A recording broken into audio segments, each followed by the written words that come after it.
Mohon tidak bersalaman agar acara bisa segera dimulai. Kalau panitia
semuanya dipersilakan untuk duduk kembali. Silakan.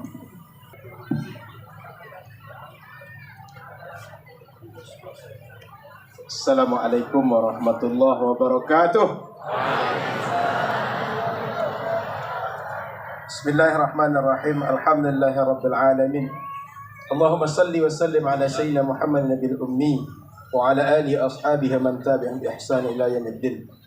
Alhamdulillah, para hadirin dirahmati Allah Subhanahu wa taala, kita bersyukur siang ini kita berkumpul di pesantren Nurul Azhar dengan duduk bersama ulama hadis dari Al-Azhar. Mudah-mudahan cahaya Al-Azhar yang jadi nama pesantren Nurul Azhar, Syekh Dr. Abdul Samad, ahlan wa sahlan al-asatidah al-hadirun al-musharikuna ma'ana fi hadhihi al-hafla al-karim. Kami keluarga besar pesantren Nurul Azhar, keluarga besar Yayasan dan Wakaf Umat, berterima kasih kehadiran momen-momen yang datang para ulama, momen-momen munasabat hari besar Islam. Kita duduk bersama di pesantren Nurul Azhar untuk merasakan kebesaran.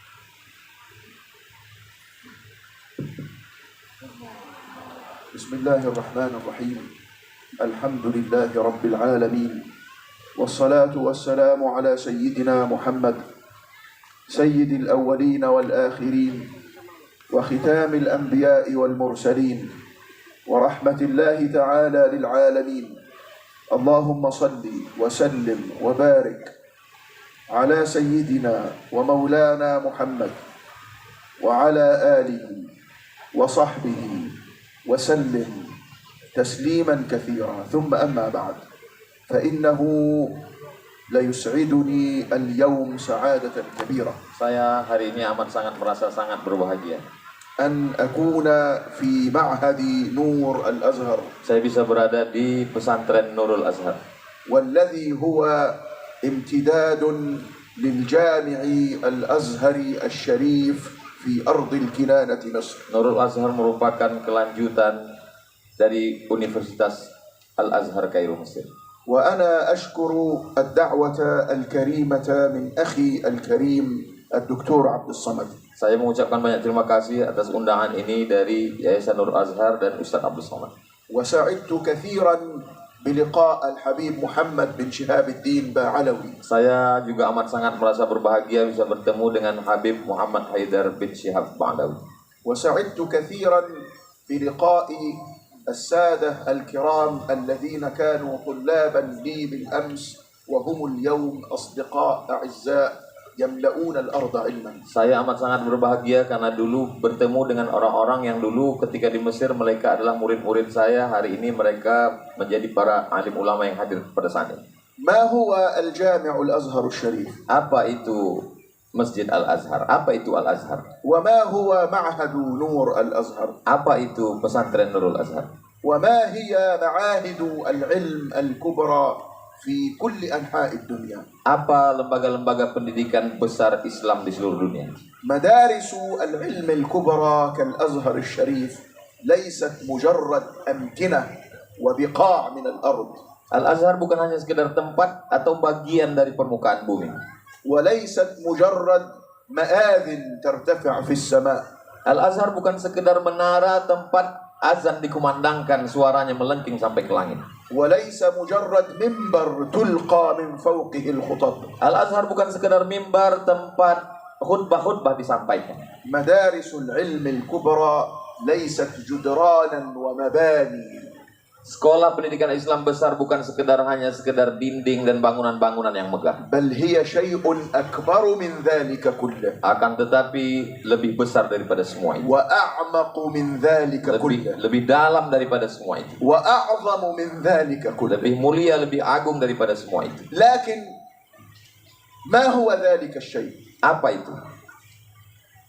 الأزهر في حقيقته ومدارس العلم في حقيقتها Al-Azhar dan lembaga pendidikan pada hakikatnya adalah فتح من الله جل جلاله، merupakan sesuatu yang dibukakan oleh Allah, kemenangan dari Allah Subhanahu wa taala. مكان يجتمع الناس فيه لطلب العلم، Suatu tempat orang berkumpul di sana untuk menuntut mendapatkan ilmu. فيفتح الله أبواب العلم لعقولهم، Ketika mereka berkumpul untuk mencari ilmu, maka Allah bukakan hati dan pikiran mereka untuk mendapatkan ilmu pengetahuan yang benar. فحقيقة مساجد العلم ومدارس العلم ليست في المكان الذي يجتمعون فيه، بل في ذلك الفتح الذي يتجلى الله به.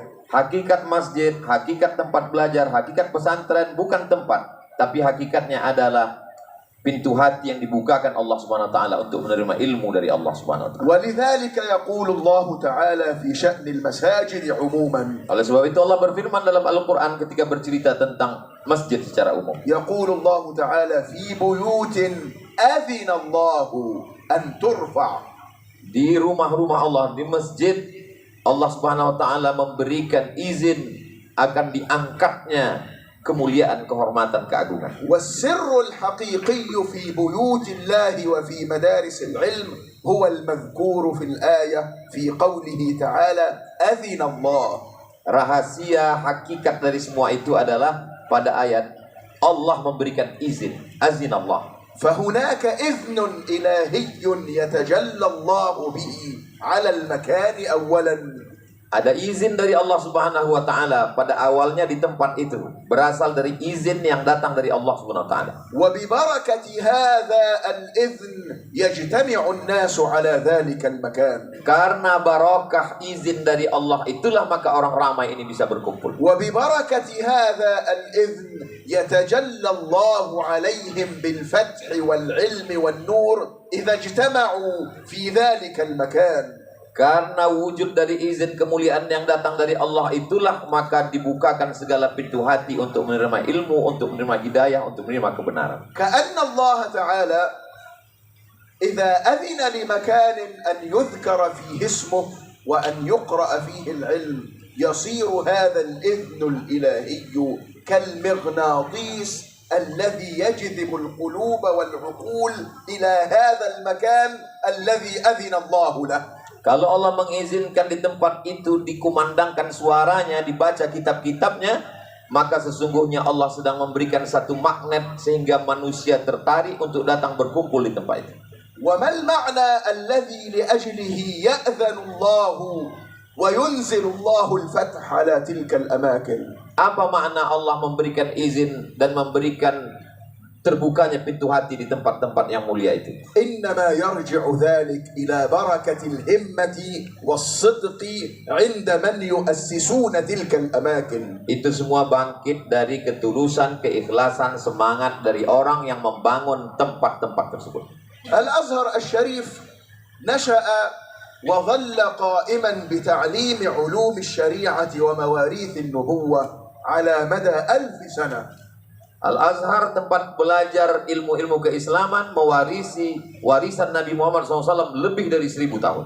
كم من مسجد من مساجد العلم قبل الأزهر الشريف وبعده نشأ وجلس يدرس العلم لكنه ظل 50 سنة أو 60 سنة أو 100 سنة ثم أغلق وزال. Berapa banyak masjid yang sudah berdiri sebelum Al-Azhar, tapi ketika lebih dari 50 tahun atau 100 tahun, setelah itu dia pun hilang sirna. بل وربما كانت مدارس علمية جليلة تنشأ وتدرس العلم ويتخرج فيها علماء كبار ثم بعد 100 سنة تغلق.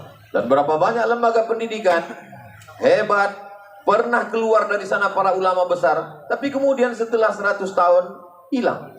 دار الحديث الأشرفية في بلاد الشام. Ada satu lembaga namanya Darul Hadis Al-Ashrafiyah di Syam, di Suriah. كانت من أعظم مدارس الحديث النبوي الشريف في الدنيا بأكملها. Lembaga pendidikan hadis terbesar di seluruh dunia. يكفي أن يكون قد جلس للتدريس فيها أمثال الإمام الكبير محي الدين النووي. Untuk mengetahui sehebat apa Darul Hadis Ashrafiyah itu, cukup dengan menyebut satu nama ulama yang mengajar di sana. Dia adalah Imam An-Nawawi. وأن يكون جلس للتدريس فيها إمام المحدثين الإمام أبو عمرو بن الصلاح.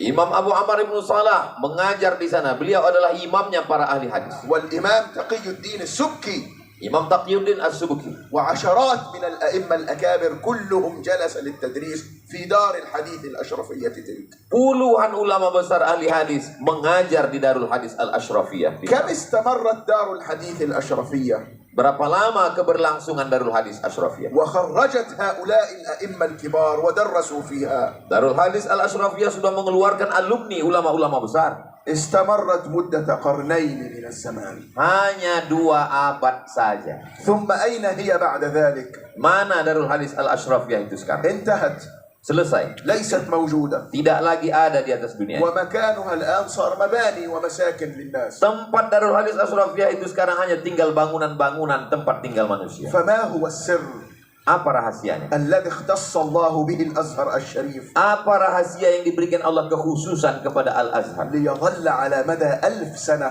hingga bisa bertahan lebih dari 1000 tahun? وهو باق إلى اليوم Sampai hari ini Al-Azhar tetap kekal ويستمر إن شاء الله تعالى باقيا إلى يوم dan القيامة. akan terus kekal sampai hari kiamat. ما Insya Allah. السبب الذي جعله يستمر كل تلك القرون من الزمان؟ Apa sebab menyebabkan Azhar bisa bertahan berabad-abad lamanya? السر عناية إلهية Rahasianya adalah pertolongan Allah Subhanahu wa ta'ala. وفضل وتوفيق من الله. Kemuliaan, kehormatan, kelebihan dan pertolongan taufik dari Allah Subhanahu wa ta'ala. والسر هو الإذن الذي ذكرناه في بيوت أذن الله. Rahasianya adalah izin dari Allah yang kami sebutkan dalam dari ayat sebelumnya. Fi buyutin, di rumah-rumah, di masjid-masjid. Azinallah, yang diberikan izin oleh Allah Subhanahu wa ta'ala. ومن العجائب في هذا الأزهر Di antara keajaiban yang terjadi di Al-Azhar, أنه يأتي إليه الناس من أقصى المشرق ومن أقصى المغرب. manusia dari belahan ujung timur, ujung barat datang ke Al-Azhar. من أندونيسيا وماليزيا وسريلانكا والهند Dari mulai Indonesia, Malaysia, Sri Lanka sampai India, إلى أقصى موروكو والمغرب الأقصى sampai ke Maghrib, Maroko, ke belahan barat, وأعماق أفريقيا sampai di pedalaman Afrika, وشمال آسيا sampai utara Asia, من كل شعوب الدنيا dari berbagai macam suku dan bangsa dunia. يأتون إلى الأزهر الشريف Mereka datang ke Al-Azhar. ويجلسون عدة سنوات لطلب العلم فيه. Mereka duduk belajar kepada para masyayikh beberapa tahun lamanya di Al-Azhar. ثم يرجع الواحد منهم إلى بلده Setelah itu wahid dari mereka kembali pulang ke kampung halaman mereka. ويتصدر بين الناس ويجلس ليعلم. Mereka duduk di tengah masyarakat mengajarkan agama Islam. فيرى الناس فيه الحكمة Manusia melihat ada hikmah pada diri alumni Azhar. والبصيرة. Mereka melihat ada pandangan batin, ketulusan. ما رجع واحد منهم إلى بلده فجعل الناس يقتل بعضهم بعضا. Alumni Azhar pulang ke kampung halamannya tidak membuat orang saling membunuh. ولا رجع واحد منهم إلى بلده فتسبب في إراقة الدماء. Tidak ada alumni Azhar yang pulang ke kampungnya menyebabkan pertumpahan darah. بل رجعوا إلى بلادهم فنشروا الأمان. Mereka pulang ke kampung halaman menebarkan kedamaian, keselamatan. وجمعوا قلوب الناس على الله جل جلاله. Alumni Azhar pulang menyatukan hati manusia untuk mengingat Allah. وعلموا الناس البر ومكارم الأخلاق. Mereka mengajarkan berbakti pada orang tua, kemuliaan akhlakul karim. وعلموا الناس الهمة ونشر العمران بين الناس. Mereka mengajarkan bagaimana semangat untuk menghidupkan dunia, memakmurkan dunia beserta isi. وعلموا الناس تزكية النفس وإزالة الكراهية والشحناء من القلوب. Alumni Al-Azhar pulang mengajarkan kesucian hati, membersihkan sifat dengki, busuk hati dan permusuhan. فصار الآباء والأمهات في تلك البلاد Itulah yang menyebabkan para ayah, para ibu di berbagai negeri itu, إذا رأوا الواحد من هؤلاء ذهب إلى الأزهر ورجع، kalau mereka melihat ada anak-anak alumni Azhar belajar ke Azhar dan pulang ke kampung halaman, وصار يعلم الناس هذا الخير، alumni ini pulang mengajarkan kebaikan kepada manusia, وتنجذب قلوب الناس إليه، hati manusia tertarik kepada para alumni Al-Azhar. ويتحدث إلى الناس فيزدادون أدبا وهداية. Alumni Al-Azhar bercerita kepada manusia, mengajarkan kebaikan sehingga bertambah-tambah hidayah. فإذا بالأب والأم يقول أنا أحب لابني أن يذهب إلى الأزهر وأن يرجع ليكون بين الناس بهذه الصورة المشرفة. Akhirnya para ayah dan para ibu berkata, saya ingin anak saya belajar di Azhar, dia ingin akan pulang seperti ini. إذن السر كله Jadi rahasia semuanya adalah هو الصدق kejujuran, في تعليم mengajar مواريث warisan-warisan النبوة. Nabi Muhammad SAW. وسوف أذكر لكم عدة كلمات Saya akan menyebutkan beberapa kata, هي خلاصة علوم الأزهر الشريف، ringkasan ilmu Al-Azhar, وهي خلاصة منهج الأزهر الشريف. ringkasan manhaj Al-Azhar. الطلاب يدرسون في الأزهر الشريف على مدى 10 سنوات تقريبا. Para pelajar belajar di Al-Azhar 10 tahun. هذه دراسة صعبة Ini pelajaran yang sulit, وليست هينة ولا سهلة. bukan sepele, bukan mudah. ويدرسون علوم صعبة، Mereka belajar ilmu-ilmu yang sulit untuk dipelajari. اللغة والبلاغة والحديث والتفسير وأصول الفقه. Mereka belajar bahasa Arab, belajar balaghah, belajar hadis, belajar usul fikih.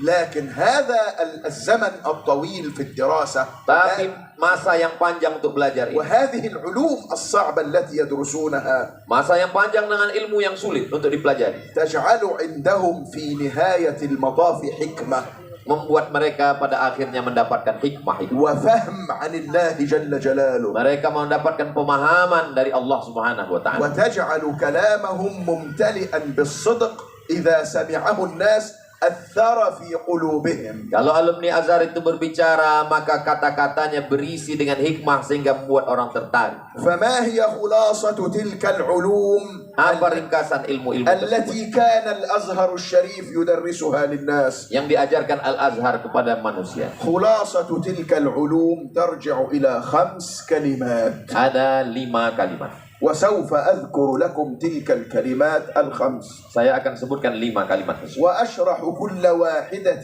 منها شرحا وجيزا جدا، Akan saya jelaskan dengan penjelasan yang ringkas sekali. وأرجو أن تلك الكلمات الخمس تحفر في القلوب والعقول، Saya harap kalimat-kalimat ini dicamkan dalam hati dan pikiran kita semua. لأنها خلاصة العلم وعصارة العلم. Karena ini adalah ringkasan, kesimpulan dan saripati dari ilmu. سوف أذكر تلك الكلمات الخمس Saya akan sebutkan 5 kalimat tersebut. وأشرح كل واحدة منها شرحا وجيزا، Saya akan jelaskan dengan penjelasan yang ringkas. ثم نرددها معا جميعا، Kemudian kita ulang bersama-sama. نرددها جميعا ونصيح بها Kita akan ulang bersama-sama dan kita sebarkan, kita teriakkan. حتى تبقى في العقول ولا تنسى أبدا. Hingga dia berkesan dalam pikiran kita dan tidak akan terlupakan untuk selamanya. الكلمة الأولى Kalimat yang pertama, هي كلمة احترام الأكوان. Ihtiramul akwan, menghormati, memuliakan alam semesta. الشرع الشريف جاء ليعلم الناس جميعا احترام الأكوان. Syariat Islam datang mengajarkan manusia untuk memuliakan alam semesta. ليس فقط أن أحترم الإنسان Saya tidak hanya sekedar memuliakan, menghormati manusia. وليس فقط أن أحترم الأب والأم، Bukan hanya sekedar memuliakan ayah dan ibu. وليس فقط أن أحترم الصالحين والعلماء، Bukan hanya sekedar memuliakan orang-orang soleh dan para ulama. بل إنني أحترم الناس جميعا Tapi saya diajarkan untuk menghormati semua manusia. وأحترم الجماد والنبات والحيوان، Tidak menghinakan, menyepelekan benda-benda mati. Tidak menganiaya hewan. Semua makhluk Allah. كل شيء. Semua ciptaan Allah. جاء الشرع الشريف Syariat agama Islam yang mulia ini datang لتملأ قلوب الناس supaya hati manusia itu dipenuhi احتراما لكل شيء.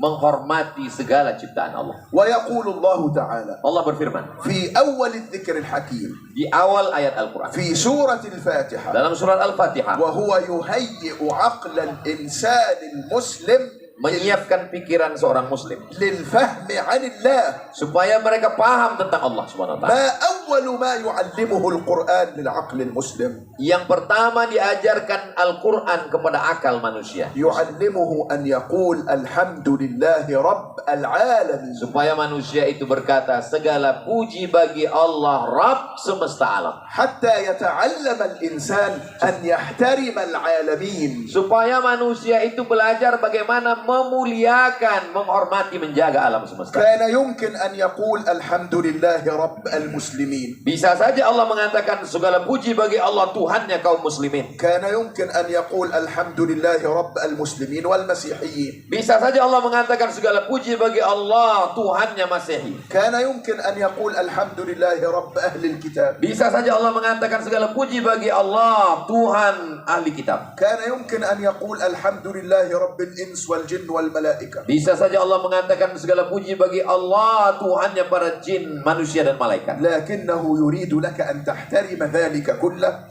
Tapi Allah ingin supaya kita semua menghormati semua makhluk ciptaan Allah. وأن تحترم الشمس والقمر والنجوم Kita tetap memuliakan, menghormati ciptaan Allah seperti bintang-bintang, matahari dan bulan. والجبال والشجر والدواب، Bukit-bukit, pokok kayu, hewan-hewan. أن تحترم كل شيء. Kita tidak menghinakan, menyepelekan semua ciptaan Allah. ويعلم الإنسان أن هناك ارتباطا ما يربطه بالعالمين. Allah ingin mengaitkan bahwa kita semua alam semesta terkait dengan air, salah satu ciptaan. ثم يؤكد هذا المعنى حينما يعلمنا أن المصطفى صلى الله عليه وسلم رحمة للعالمين. Kemudian makna ini ditekankan lagi dengan ucapan Nabi Muhammad SAW bahwa kedatangan Nabi itu menjadi rahmat bagi semesta alam. ويمكن لنا أن نأتي بآيات وأحاديث كثيرة جدا تشرح هذا المعنى، Banyak sekali ayat-ayat Al-Quran dan hadis-hadis Nabi yang menjelaskan makna ini. لكننا نريد خلاصة الأمر. Tapi kita ingin ringkasan masalah ini. إذن الكلمة الأولى هي كلمة احترام الأكوان. Kalimat yang pertama adalah menghormati makhluk ciptaan Allah. وأنا أريد أن نكرر معا هذه الكلمة الأولى قبل أن ننتقل إلى الكلمة الثانية. Saya ingin mengulang kalimat yang pertama ini sebelum kita lanjutkan ke kalimat yang kedua. هيا بنا لنقولها جميعا معا. Mari kita ucapkan bersama-sama serentak. الكلمة الأولى احترام الأكوان. Kalimat yang pertama memuliakan alam semesta. احترام الأكوان. Ihtiramul akwan. احترام الأكوان. Ihtiramul akwan. أنا أريد أن نقولها جميعا معا. احترام الأكوان. Ihtiramul akwan. احترام الأكوان. Ihtiramul akwan. احترام الأكوان. Ihtiramul akwan. الكلمة التي تليها Kalimat berikutnya هي كلمة إكرام الإنسان. ikramul insan, memuliakan manusia. يعلمنا الشرع الشريف بعد احترام الأكوان Setelah kita memuliakan semua makhluk Allah, أن نقوم بإكرام الإنسان. Kita diajarkan untuk memuliakan manusia. فيقول الله جل جلاله ولقد كرمنا بني آدم. Allah berfirman, kami sudah muliakan anak cucu keturunan Adam. فكل إنسان على وجه الأرض مكرم. Semua manusia yang berada di atas permukaan bumi, مؤمنا كان أو غير مؤمن. apakah dia mukmin atau tidak mukmin, ثم حساب الجميع عند الله جل جلاله. semuanya akan kembali menghadap kepada Allah SWT. انتبهوا لهذا المعنى Perhatikan baik-baik. حتى يتعامل الإنسان مع كل إنسان يلقاه بهذا المعنى. Supaya setiap muslim berinteraksi sosial dengan orang lain berdasarkan makna ini. كان مشايخي وأساتذتي في الأزهر الشريف يقولون Para syekh guru-guru saya di Al-Azhar berkata, لا يكون العالم عالما بحق seorang alim tidak dikatakan berilmu sebenar-benar berilmu, إلا إذا تكلم بالكلمة من الشريعة kecuali kalau dia mampu berbicara berdasarkan syariat Islam. وعينه تلاحظ 7 مليار إنسان الذين على ظهر الأرض Matanya mengawasi 7 miliar manusia yang ada di atas permukaan bumi, حتى يخرج الكلام من الشريعة.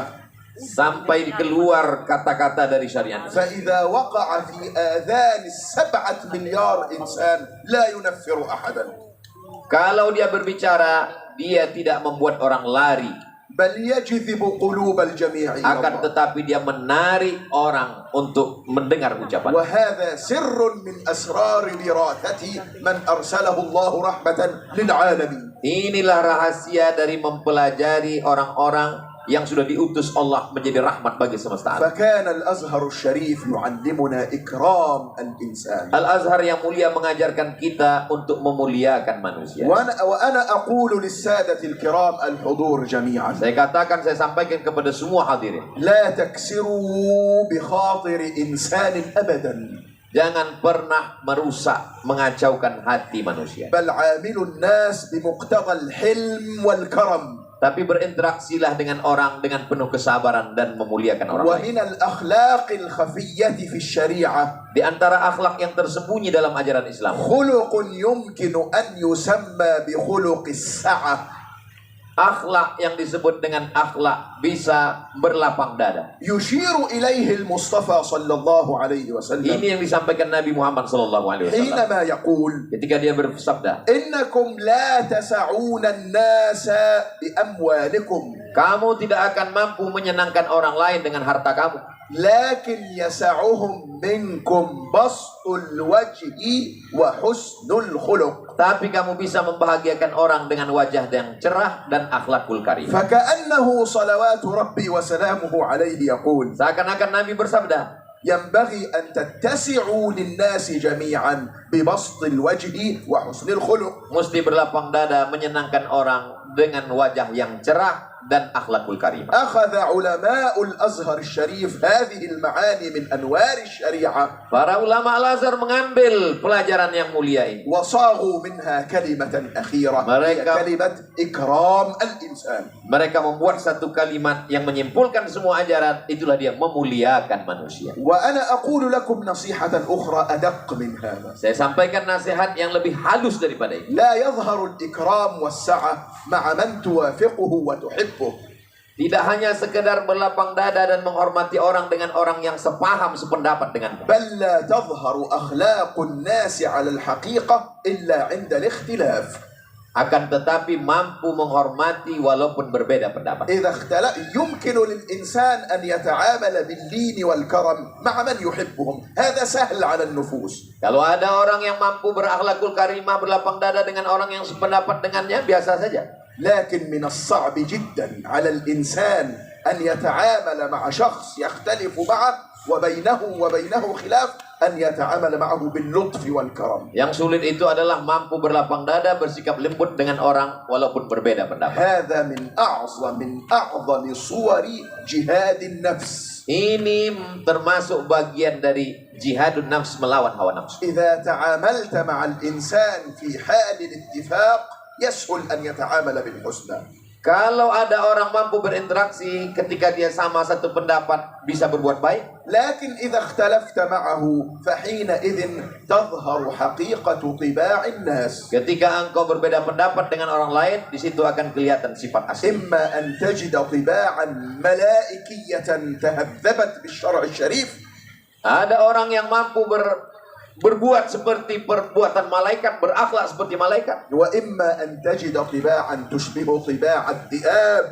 Tapi ada pula orang yang ketika berbeda pendapat dia akan terlihat seperti serigala. ولهذا فإن وصيتي التي أختم بها هذه القضية. Oleh sebab itu pada ini saya sampaikan wasiat saya, kesimpulan wasiat. إذا تعامل الواحد منكم مع غير المسلم، Kalau ada orang berinteraksi dengan non-muslim, مسيحي أو بوذي أو هندوسي، apakah dia Masehi, Kristen, apakah dia Hindu atau Buddha, ينبغي أن يتعامل بالكرم maka dia berinteraksi sosial dengan tetap memuliakan manusia. الذي يليق أن يراه الناس Dia tetap memandangnya sebagai manusia, من أتباع سيدنا ومولانا محمد mengikuti Nabi Muhammad SAW. الذي قال: Nabi berkata, من ظلم معاهدا يعني كتابيا siapa yang menganiaya seorang non-muslim yang bertetangga, berkawan, bersahabat dalam perjanjian satu negara, أو أخذ منه شيئا بغير طيب نفس منه، atau mengambil sesuatu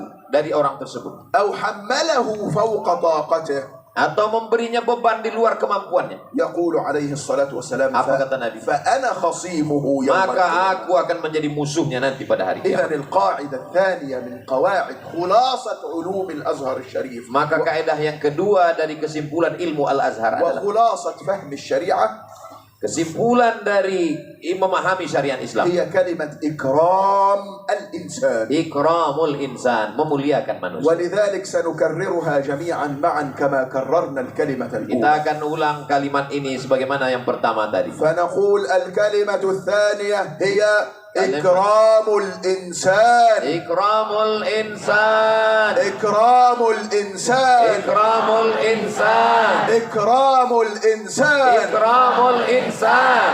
لكن ما هي الكلمة الأولى؟ Apa yang kalimat yang pertama?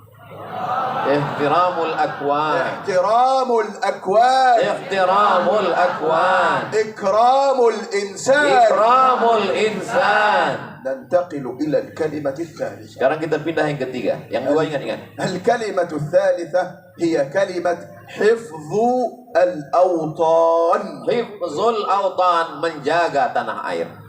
إن من أعظم مكارم الشريعة Di antara akhlak yang mulia diajarkan Islam, ومن أجل الأخلاق التي تثمرها الشريعة في الأنفس di antara akhlak yang ditanamkan berbuah di dalam jiwa manusia, أن تجعل الإنسان بارا بوطنه، bagaimana seorang manusia itu berbuat baik untuk negara. لأنه قد خرجت علينا تيارات متطرفة في السنوات الماضية Karena banyak sekali aliran garis keras yang sudah mulai keluar di akhir zaman. تجعل الإنسان يظن أنه لا يتدين إلا إذا عاد وطنه.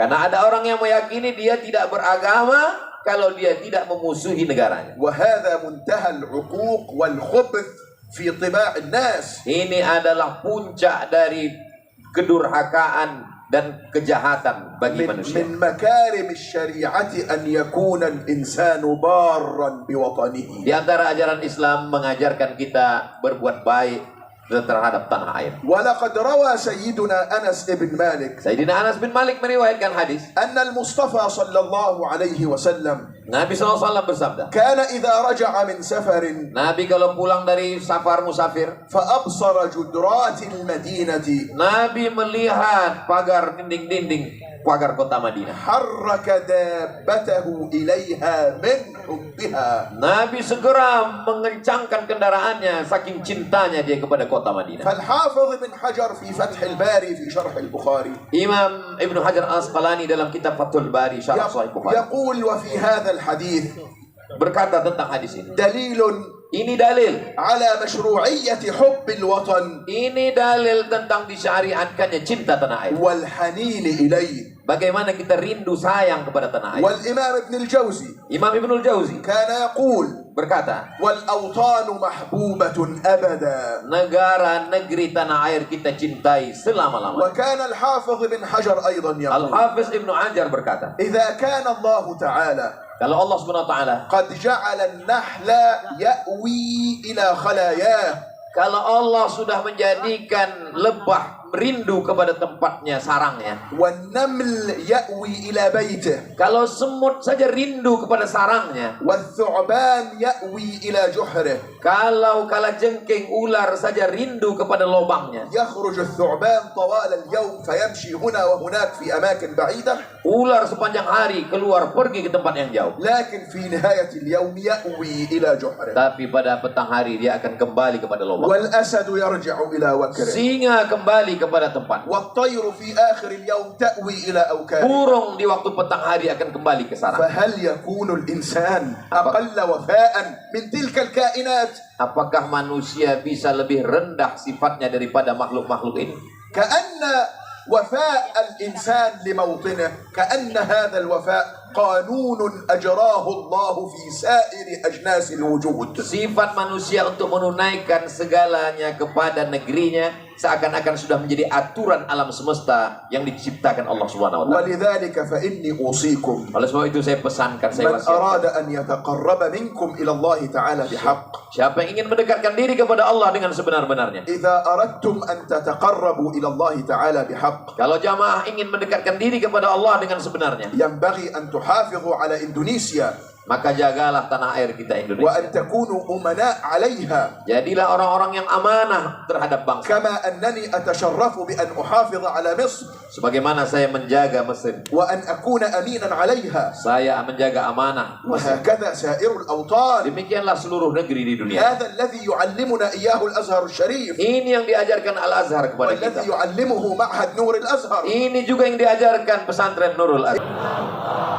الكلمة الثالثة حفظ الأوطان. Kalimat yang ketiga, hifzul autan. حفظ الأوطان. Hifzul autan. حفظ الأوطان. Hifzul autan. لكن أنا أريد أن نراجع الكلمة الأولى والثانية Tapi saya mau ulang yang pertama dan kedua حتى لا ننساها. supaya kita tidak melupakannya. ولذلك سنردد معا الكلمة الأولى Mari والثانية kita ulang والثالثة. 1, 2, dan 3 secara serentak. احترام الأكوان. Ihtiramul akwan. إكرام الإنسان. Ikramul insan. حفظ الأوطان. Hifzul autan. احترام الأكوان. Ihtiramul akwan. إكرام الإنسان. Ikramul insan. حفظ الأوطان. Hifzul autan. أنتقل إلى الكلمة الرابعة Sekarang kita pindah ke kalimat yang keempat. وقد قارب كلامنا أن ينتهي.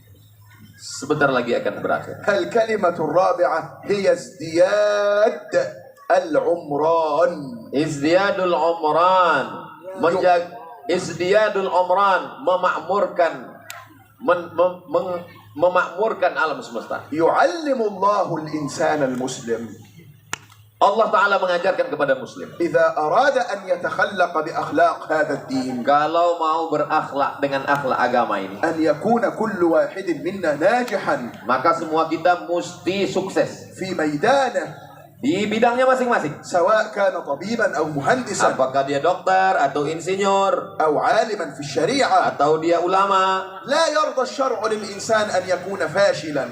Islam tidak menginginkan kita gagal. لا يرضى الشرع للإنسان أن يكون عالة على الآخرين. Islam tidak menginginkan kita menjadi beban buat orang lain. لا يرضى الشرع للمسلمين أن يكونوا عالة على الأمم. Islam tidak ingin kita ini menjadi beban untuk bangsa بل lain. جاءت الشريعة تعلم الإنسان أن يكون فائقا Islam mengajarkan kita untuk selalu berprestasi. وأن يكون صاحب همة Kita punya semangat yang luar biasa. وأن يعمر المهن والوظائف والحرف. Kita memakmurkan, berprestasi, memiliki kecerdasan. وأن يحقق الكفاية لنفسه. Kita mewujudkan kemampuan diri kita sendiri. ولقد ذهبنا نحصي ونجمع الحرف والمهن التي كانت في زمان النبوة ورعاها المصطفى صلى الله عليه وسلم. Kami sudah mengumpulkan beberapa pekerjaan yang dilakukan pada orang zaman Nabi SAW, profesi-profesi yang ada zaman Nabi SAW. فوجدنا ما يزيد على 200 من المهن في زمان النبوة الشريف. Ternyata manusia di zaman Nabi itu memiliki profesi lebih ratusan profesi. والمصطفى عليه الصلاة والسلام يرعى كل تلك المهن ويزكي أصحابها. Nabi Shallallahu Alaihi Wasallam memperhatikan profesi-profesi itu dan memberikan motivasi untuk mereka tetap إذا semangat. هذا الدين يغرس في عقل الإنسان المسلم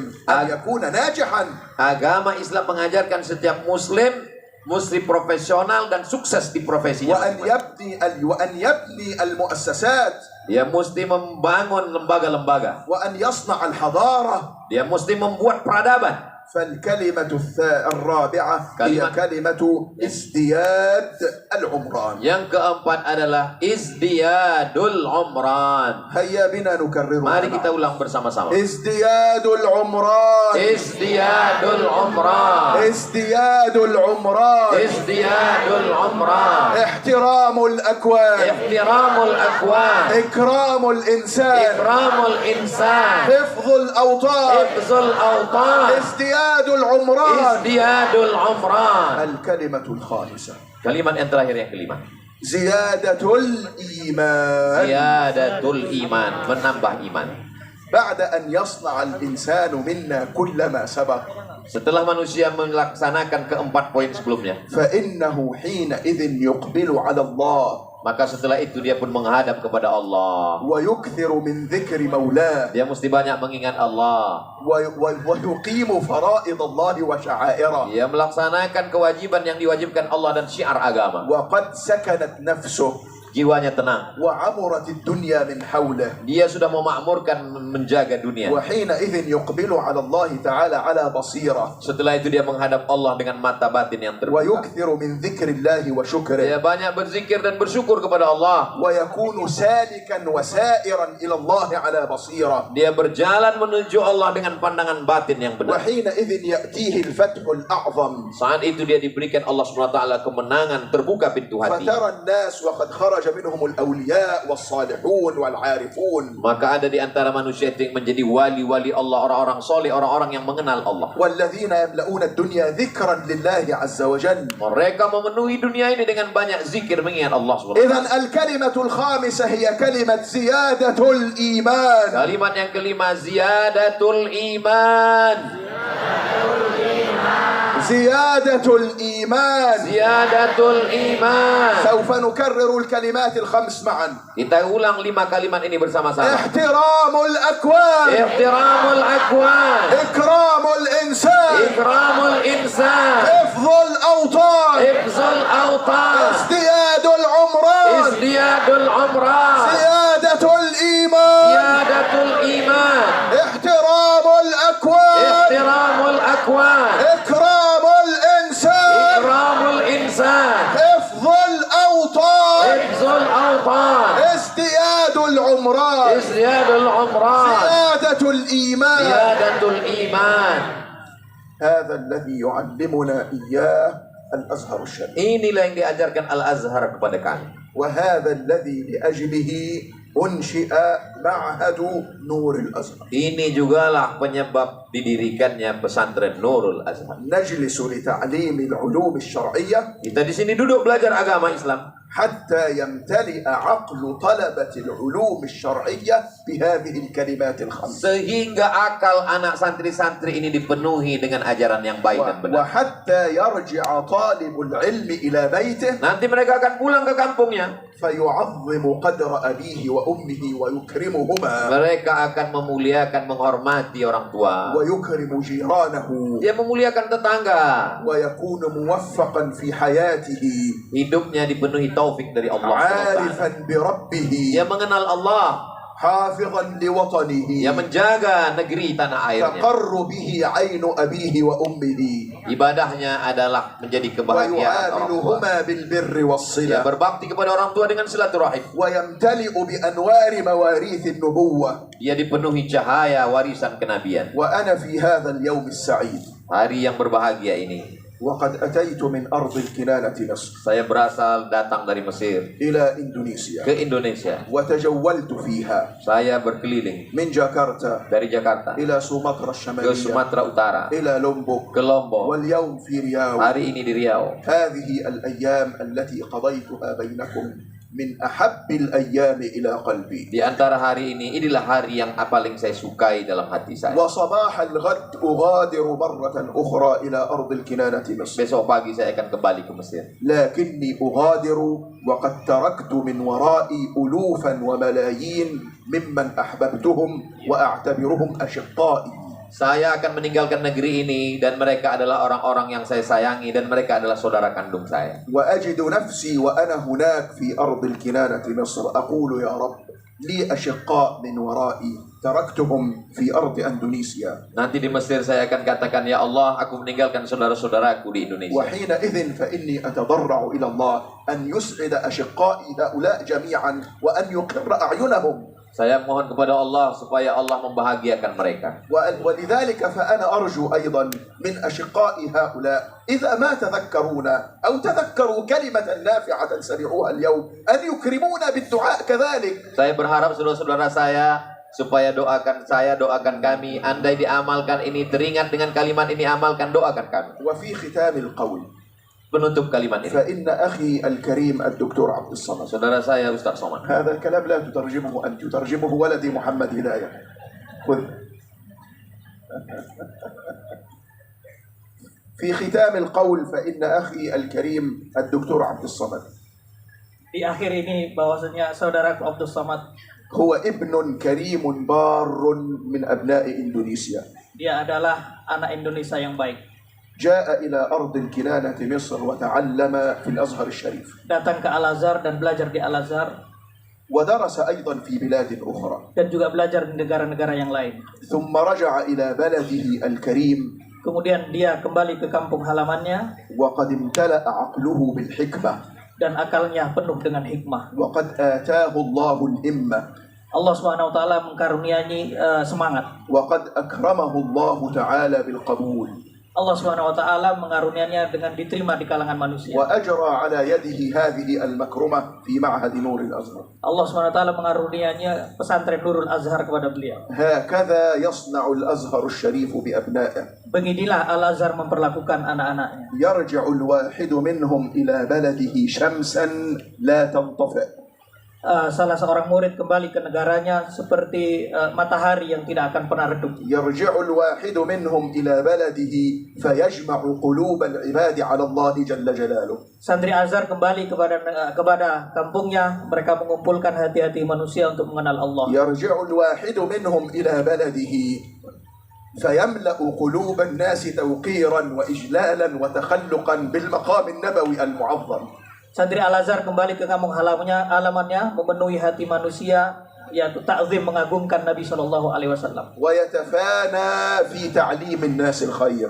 Dan senantiasa mengajarkan kebaikan kepada manusia. ويجمع الرجال والنساء والكبار والصغار Dan mengumpulkan laki-laki dan perempuan, orang dewasa dan anak-anak, على محبة الله ورسوله mengumpulkan untuk senantiasa mencintai Allah Subhanahu wa وعلى taala. تقديم الخير لبلادهم وأوطانهم Dan senantiasa memberikan hal yang terbaik untuk tanah air. وعلى إزالة ما في النفس من كراهية أو شحناء أو بغضاء Dan menghilangkan segala bentuk kebencian dalam hati. وعلى تصفية ما بين الناس حتى يقدر الناس بعضهم بعضا. Dan menghilangkan rasa benci di antara manusia sehingga antara manusia saling mencintai. أخي الكريم الدكتور عبد الصمد Saudaraku Abdul Somad جاورنا قبل سنوات في الأزهر الشريف tinggal di Al-Azhar Syarif. واليوم نأتي لنرى ثمرة همته الكريمة Dan sekarang kami datang untuk melihat buah dari pelajaran dia بما يملأ القلب سرورا.